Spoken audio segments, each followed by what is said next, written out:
Hi guys, it's Ray here from City Fan TV, and I'm joined once again by Jenny. And today we're joined by Shahan Mia, who's a Bristol City Women's fan. How are you doing, guys? Yeah, good. Thanks. Good.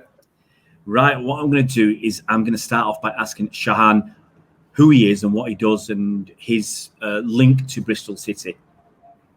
Well, thank you very much for having me on, Ray. So my name is Shahan Mia. I'm from Bristol.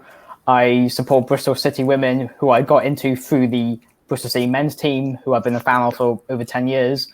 I kind of got into women's football a little bit after the 2015 World Cup, and then even more after the 2019 World Cup. At the moment, I'm one of the new co-hosts on the Bristol City Vixen Cast podcast, which I co-host with other supporters. Because we're not able to watch the games in person, all we can do is just watch them on the FA Player and just discuss the games and have a fun laugh, because we have to keep ourselves optimistic, even if the results aren't proven out. Yeah, and you've got to tell the people about this dating business. I'm not letting you off without this. You're well known for that, so you've got to spill the beans on this dating business, Shahan. Okay, so if people may recognize me from something else, that's because outside of football, in 2019, I did a local, what was meant to be a local social media campaign called #DateShahan, where I made my own YouTube video and a dating website, essentially, to help me, find true love in or near my hometown of Bristol. And while I did manage to go on a few dates, did a few random TV interviews on the local BBC News and appeared in various newspapers and websites. The coverage was well, but in the end, after a few months, I just couldn't find the one who I was looking for. And earlier this year, I chose to suspend the campaign, thinking I'd go out into the real world and meet people that way once again. And then the first lockdown happened. Okay, well, good luck with that when you are allowed back out. Good luck with your search for love, Shahan. I'm sure it'll be around the corner when you least expect it. Guys, we're here obviously to talk about the FA Women's Super League game between Man City and Bristol City Women. I'm going to start off with a general question. It's stuff that's been going on for a while, and we all thought that the women's game was getting promoted better, was going to be better funded, and was going to be hopefully treated on a more even footing with the men's game. But in the last few weeks, and especially this last few days, there's been a lot of stuff out there that shows the inequality. So my question is, who actually cares about women's football in terms of the FA? Do they care? We've always had this issue with the Conti Cup, where most of the games aren't available. So we can't go to games to watch the teams live, and we can't watch them on the FA Player, or unless you're a club like Liverpool or Man City, I think we and one or two others, they will have their own channels and they will play some of the games on there. And so, but a lot of clubs, they don't, a lot of fans don't get a chance to see their club play. So that's one issue. Then we've got this next one that they're still talking about, where the FA Cup games for the women are going to be paused. They're going to be paused. But for the men, in much lower tiers of football, they're playing the FA Cup. That will continue. And then we've got another story where young girls who are football equivalent to young men, young boys, they can. So I'll start with Shahan. Are we ever going to see an equality between men's and women's football? I mean, I think that's the ultimate goal for every football fan, like whether you're a women's football fan or a men's football fan.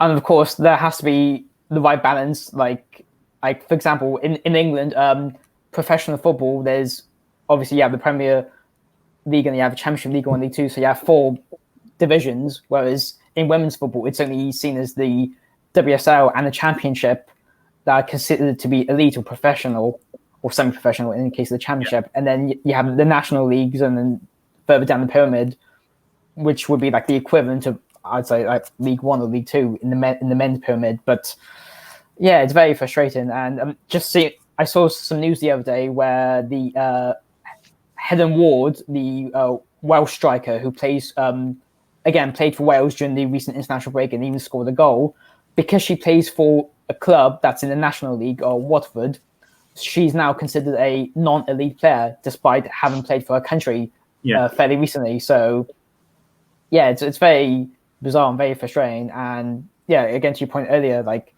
the Connie Cup games, I have no idea why not all of them have been broadcast. Like, I don't know whether it's like a rights issue or something, but considering all the WSL games, barring those selected for BT Sport, are available in the FA Player, I don't see why the Conti Cup games could be streamed, especially in these circumstances where fans can't attend games.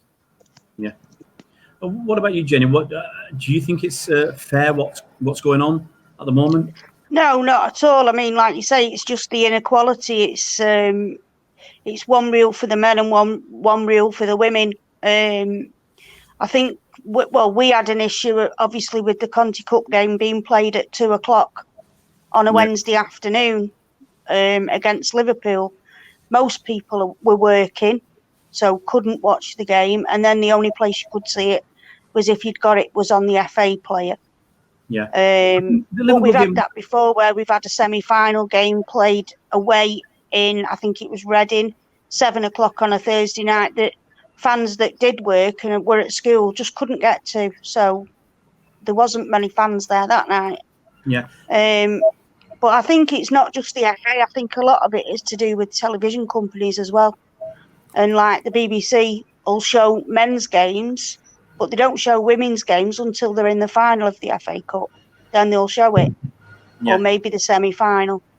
So I just think it's down to the FA, and it's also down to the television companies. I do understand why the BBC and other TV companies don't show the games through through the earlier stages, because let's be honest, we can't hide from this. There isn't the fan base to watch it, and they don't see the benefit of actually showing those games. I understand that, because you've got to have even though the FA and others might want to promote it, you've got to have more than a few thousand people watching it to make it financially worthwhile or worth the investment. And the FA Player for the City game, I've got to say, that was LFC TV. It was LFC TV coverage, and the FA used it. So because I watched the game, and the commentator was LFC TV, and the co-commentator was a Liverpool player who was injured. So it was the fact that Liverpool were actually doing this, putting it on their channel, that the FA, I think that's how they got simultaneous coverage. And it is unfair. And recently we heard of a Watford player, and her name is Renee Hector. Now, she tweeted that she has to wait over a year for ACL reconstruction, over a year. And she said, basically, may as well hang up my boots. And that's another issue as well. She can't afford to go private. I can't remember what the cost is, about £12,000 or £13,000 or something. It's beyond the means of most women's women players. So do you think in such instances like that, the clubs can do a little bit more to help? For something like that, you'd look at the men's team and they do it for the women's. Yes, the women's team won't make the money like the men's team do, but if you want equality, if you want equal opportunities, equal goals, surely you should be able to find the money to pay for one of your players to have an operation. Yes, definitely, especially where... Sorry, you carry on. Go ahead. No, you go ahead. I just think that, like, if they're playing for a team, then the team should be behind the women. We're quite lucky at Manchester City, because I think Manchester City are behind the women's team, but you do get the lower league teams that they're not actually behind them. We talked to the Liverpool fan the other day, and they're just starting to get behind them again. The Everton sort of back room have only just started to get behind the team now that they're doing well and they're pushing it. And it is wrong if they're playing as a team. If they're using that name of whatever team, then they should get the same benefits as the men. Yeah, echoing to what Jen said, obviously it depends on the ideally, I like to think all clubs, regardless of whether they're professional or low down the leagues, should be able to afford, surgery for their players, especially if it's a common injury that is unfortunate in the women's game because, again, the ACL injury, that's affected quite a few players at Bristol City, for example. But they've all managed to have their surgery, and most are still going through their rehab at the moment. But yeah, it's just very unfortunate. I hope she does when can get the surgery. I don't know whether she had to do like a crowdsourcing or the club had to do a crowdsourcing, but yeah, it's very concerning. Watford. I mean, I don't know who owns the Watford women's team. I assume it's the same ownership as like the men's team, like the same Italian family. But I would have assumed there'll be enough funding to cover full injuries or surgery and stuff like that. Yeah, it doesn't look good. It's not a good look for Watford as a club. Forget the women, men. It doesn't look good for Watford as a club that one of their players is having to come out on social media and say, I'm going to have to give up playing football because I've got an injury and I can't afford to either pay for it myself to go private or wait at least a year. It's like you got to wait for a year to have the operation, and then you got your rehab. So pretty much she's out for 2 years. And as a professional sports person, your careers might not be that long. You got to get back into it. So I hope she can find a solution to that problem. All right, let's move on to some other questions. I mean, Jenny talked about men's and women's teams maybe under the same banner. I'll ask Shahan this question. I mean, Bristol City, when they started many, many years ago, they weren't Bristol City at all. And they were actually, if I'm right, formed by Bristol Rovers and another club from Wales. Do you know much about the history that far back? Yeah. You are right. So the club, which is now known as Bristol City Women, was actually formed in 1998 as the Bristol Rovers women's team. And then in 2005, that team split away from the Bristol Rovers men's club to become Bristol Academy. And for the next 11 years, they had various successes, reaching the FA Cup final twice. And at one point was one game away from winning the WSL, but losing to Liverpool at the last minute, and have produced various talents which would go on to even more success in other clubs. But then Bristol Sport, the company that owns Bristol City, bought Bristol Academy, and then in 2015 or 16, whatever, did the rebrand to Bristol City. Yeah, okay. I mean, Jenny, the City have had also a long history, but it's been up and down as well. Can you tell us a little bit about City's history? Yeah, well, they formed in 1988, and at that time it was just they were nothing to do with Manchester City Football Club.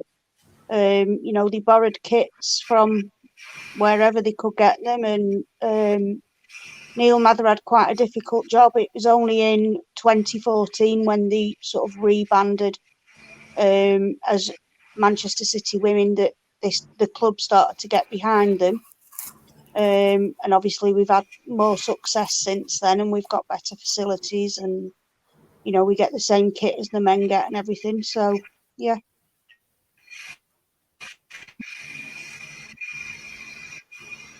Back in the early days, Jenny, it was Man City that allowed Neil Mather, ex-football pro, he was the first Man City women's manager. But didn't the club actually allow him to do it? But there wasn't much in way of funding. Is that right? Yeah, there was no help at all from the club. The girls were wearing men's shirts that were miles too big. Sleeves were coming down past the hands, and shorts were way too long for them. So they were sort of practically wearing a long pair of trousers, really. But yeah, it was a very difficult period.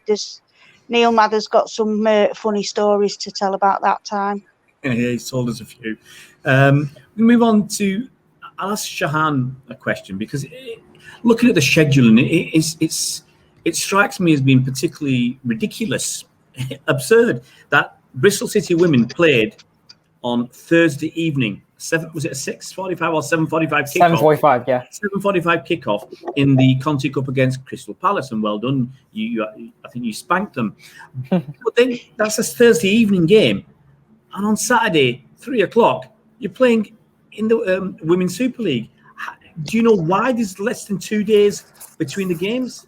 When I first saw the fixtures, I would have assumed that the game on Saturday was moved to Saturday because of it was selected for BT Sport coverage. But then I see that the game isn't even on BT Sport at all. Yeah. And last night, as far as I'm aware, was the only game in the Conti Cup because most of the games were played on Wednesday or Tuesday. And Tanya Oxtoby, the Bristol City Women manager, she did in her interview she did last night. She said she has no idea why it was allowed for a game involving two teams to be played within less than 48 hours of each other. So I literally have no idea. But I think based on the momentum from the win last night, I think the players, as long as they recover correctly and as long as there is some sort of squad rotation so there'll be no exhaustion, I think the players are raring to go and just hopefully play as well as they did last night, tomorrow. I'm guessing you've at least managed to watch some highlights of the game from last night. Just before we started doing this interview, they hadn't been released, or I haven't checked to see they've been released, but I assume they would have been released today.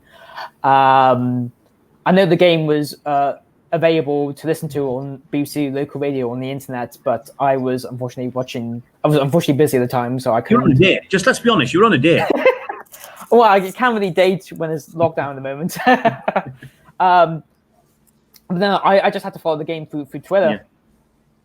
It's not great, is it? So, the top level of women's football, and you're following it on Twitter.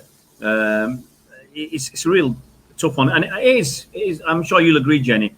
It is really unfair that the scheduling is worked out this way.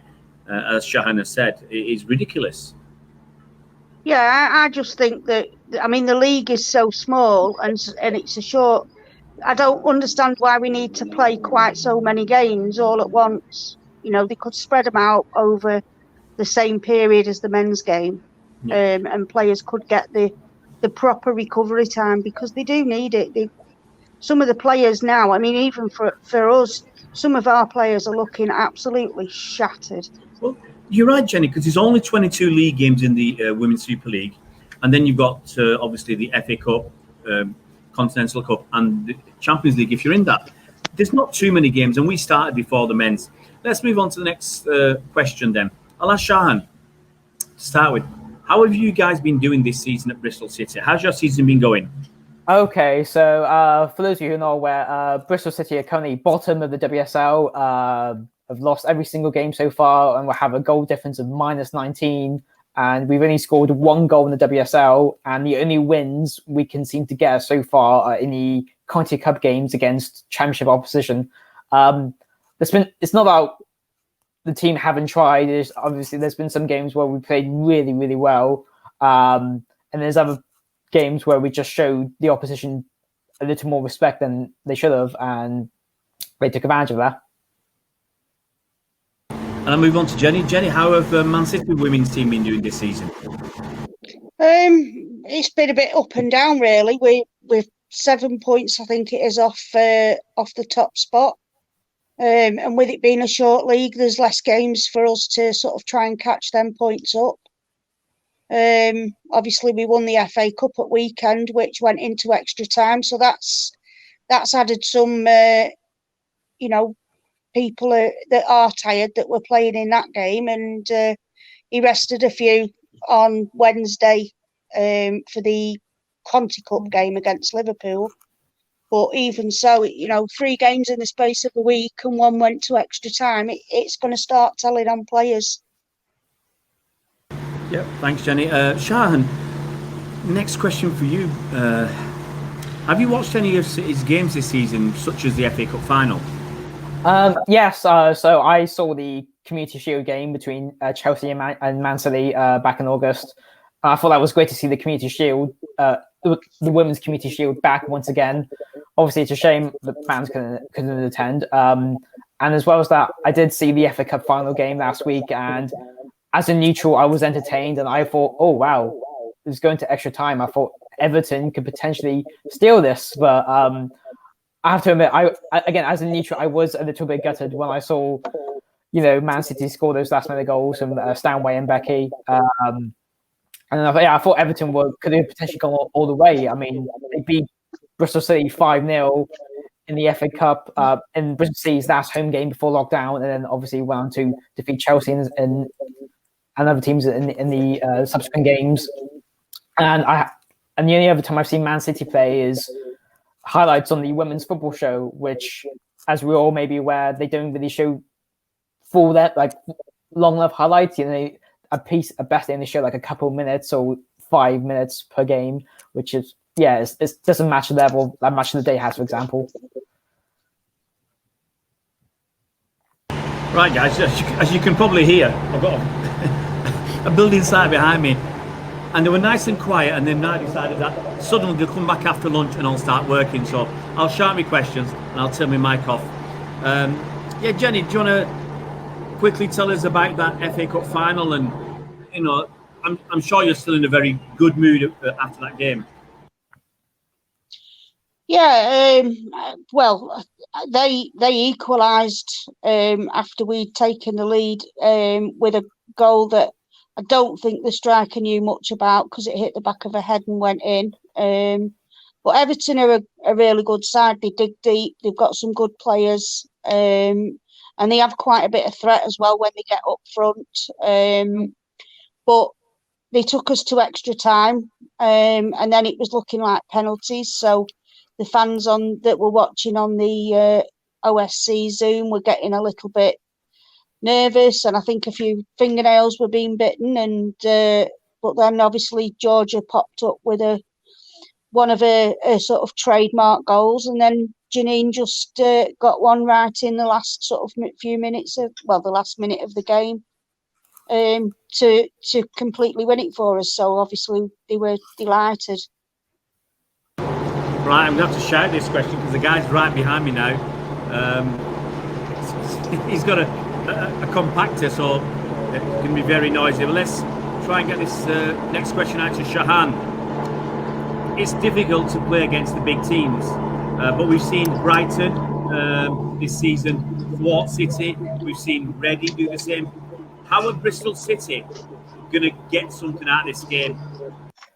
I mean, the only thing that we Bristol City fans can expect is just to, just counter-attack and defend very well. I mean, when we played against Arsenal a few weeks ago, we were 1-0 up within a few minutes, and we just exhausted Arsenal's attack. Like, I think we talked about it on our podcast. Like, we saw Beth Mead struggling, or getting. You could tell she looked very angry when she couldn't get the ball, and I think there was a lot of time in that game where we managed to outplay Arsenal, and only Vivian Miedema managed to score once compared to the billion goals she scores in every other game. But I think we have to use our same logic as we did in that game for the game tomorrow against Man City. And you have to remember, last time these two teams met last season at the City Academy Stadium, after Gemma Bonner's free kick, it was no other goals in that game. So it's still a pretty tight game after that early lead you guys had. So we just had to play that way or even better.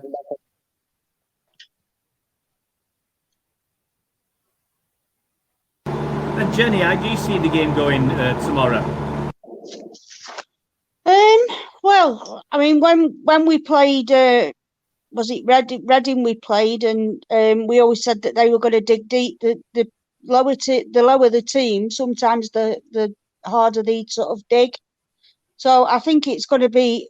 I don't think it's going to be an easy game by any stretch. I think City are going to have to fight for everything, because I think they are a good side really, and I'm surprised that they are bottom of the league and so far behind. But I think they do defend quite resolutely when they're having a good game. They can be quite tough to break down. Yeah. What about a score prediction, Jenny, please? I'm going to go 1-0 to City. What about you, Shahan? Score prediction from you, please. I would be optimistic and say 2-1, but realistically, I'd be happy to settle for just a 1-1 draw. All right, guys. Now the fella's disappeared, but it's still very noisy. Shame about that, but got to say once again, Jenny, thank you so much, and Shahan, thank you ever so much for coming on. Jenny, thank you. Welcome. All right. And Shahan, I hope you find love soon, mate. I hope you find love once this lockdown is over. Thank you very much, Ray. And can I just use this opportunity to promote the Bristol City Vixen Cast? You can find us on Twitter at BC Vixen Cast or anchor.fm/BC Vixen Cast. Yeah. Feel free to subscribe. Put all that stuff in the description box below, guys. So if you want to go and check out the podcast and anything else to do with Bristol City, you can go and do that after the show. But once again, thanks ever so much, guys. You're welcome, Ray. Thanks, Ray. Thanks, Jen.